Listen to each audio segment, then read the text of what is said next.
Assalamualaikum warahmatullahi wabarakatuh. Perkenalkan, nama saya Nur Aini dengan NPM 2021020212 dari Fakultas Syariah Prodi Hukum Tata Negara kelas A. Di sini saya akan menyimpulkan materi yang telah diberikan oleh Bapak dosen pengampu, yaitu Bapak Muhammad Irfan. Nah, saya akan menyimpulkan 3 materi, yaitu tentang toharoh, kemudian tentang pemahaman imsak dalam puasa, kemudian tentang zakat. Yang pertama tentang toharoh.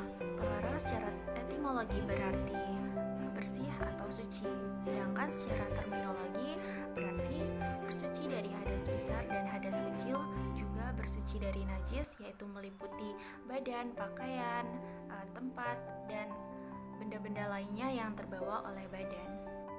Toharoh dibagi menjadi 2, yaitu toharoh zohir dan toharoh batin. Nah, alat untuk bertoharoh atau bersuci yaitu air. Nah, berdasarkan pengelompokannya, yaitu yang pertama ada air mutlak, yaitu air yang suci dan mensucikan dan tidak makruh untuk memakainya, atau air yang belum pernah dipakai dan tidak bercampur dengan benda apapun. Yang kedua ada air musamas, yaitu air yang suci dan mensucikan, yaitu air yang terjemur di bawah terik sinar matahari.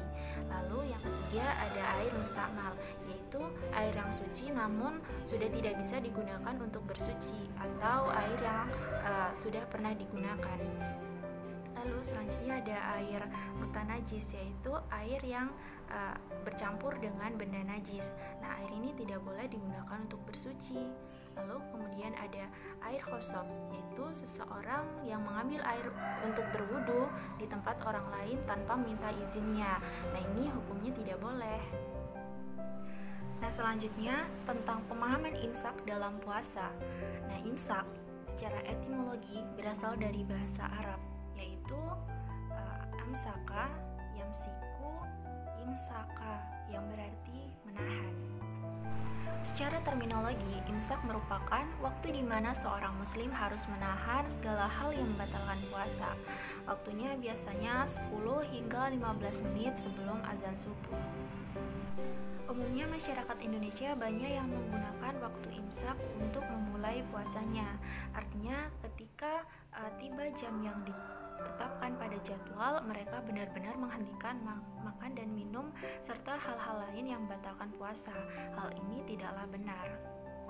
Kesalahan umat Islam di negara kita yaitu meletakkan waktu imsak sebelum azan subuh. Ini merupakan hal yang tidak benar, karena waktu imsak itu sama dengan dikumandangkannya azan subuh.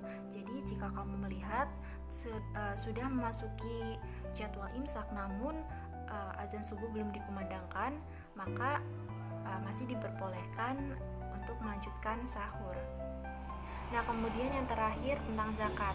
Dalam Quran Surah Al-Baqarah ayat 267 yang artinya, wahai orang-orang yang beriman, infakkanlah sebagian dari hasil usahamu yang baik-baik dan sebagian dari apa yang kami keluarkan dari bumi untukmu.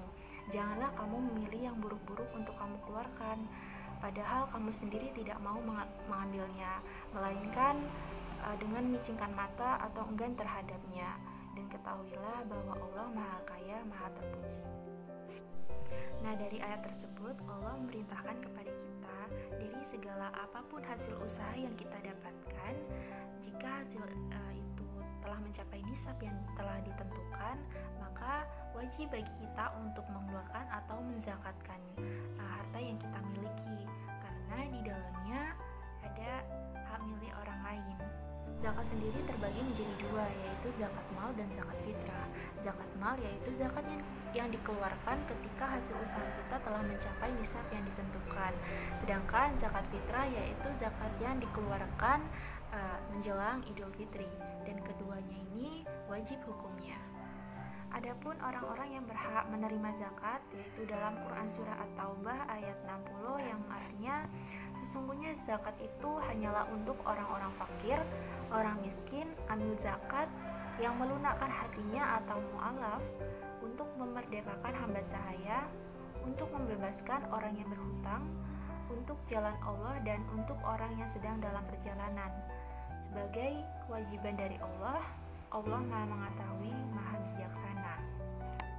Selanjutnya, cara mendistribusikan zakat kepada para mustahik, yaitu pertama kita harus menghitung jumlah zakat yang telah terkumpul. Kemudian kita harus menghitung jumlah golongan mustahik yang ada di lingkungan itu, karena tidak semua jumlah golongan yang terdapat dalam Quran surah at-Taubah tadi terdapat dalam lingkungan tersebut.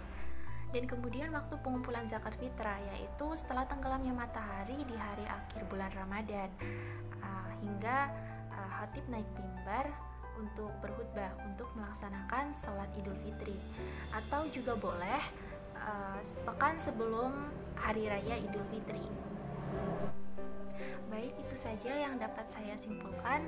Saya akhiri. Wassalamualaikum warahmatullahi wabarakatuh.